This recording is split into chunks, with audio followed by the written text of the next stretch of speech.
নমস্কার, আমি পিয়া। আমার ভিডিও বানাতে ভালো লাগে, তাই আমি ভিডিও বানাই। আর ভিডিওগুলোকে সযত্নে রেখে দিতে চাই, সেই জন্যই আপলোড করি। হ্যাঁ, জানি হয়তো আমার ভিডিওগুলো খুব একটা ভালো হয় না, তবে আমার কাছে এগুলোই অনেক সুন্দর, কারণ এগুলোকে আমি অনেকটা এফোর্ট দিয়ে বানিয়েছি। তাই জন্যই এগুলো আমার কাছে সুন্দর। সবার কাছে যে সব সুন্দরের সংজ্ঞা এক হবে তার তো কোনো মানে নেই না। আমার কাছে এটাই সুন্দর।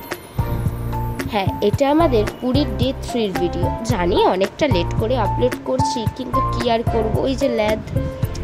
যাই হোক, এই দিনকার আমরা গেছিলাম সবাই মিলে জগন্নাথ দেবের দর্শন করে পুজো দিয়ে প্রসাদ নিয়ে আমরা আবার হোটেলের দিকে পাড়ি দিই। কেননা যেহেতু মন্দিরের ভিতরে কোনো ফোন অ্যালাউ নেই, তাই ভিতরটা খুব একটা ক্যাপচার করতে পারিনি। যেটুকু করতে পেরেছি সেটুকু নিয়েই ভিডিওটা বানালাম। পুজো দেওয়ার পর আসলে আমাদের সবারই অবস্থা ভীষণ খারাপ হয়ে গেছিল। কারোর পায়ে লেগেছিল, কারোর হাতে লেগেছিল, এরকম অনেকেই ছিল। আসলে ভিতরে এতটা পরিমাণ ভিড় ছিল আর এতটা ধাক্কাধাক্কি ছিল যে ওগুলো হওয়া স্বাভাবিক। এই যে যেমন আমার জুতোটা আস্তে আস্তে ছিঁড়েই গেল, এরকম অনেক ঘটনাই ঘটেছে। যাই হোক, সব কিছু নিয়েই চললাম আবার হোটেলের দিকে।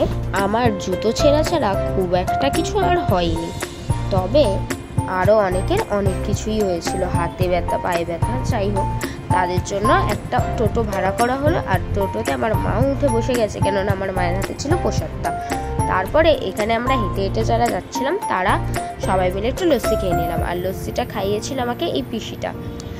যাই হোক, তারপরে লস্যি খেয়ে আমরা আবার হাঁটা লাগালাম।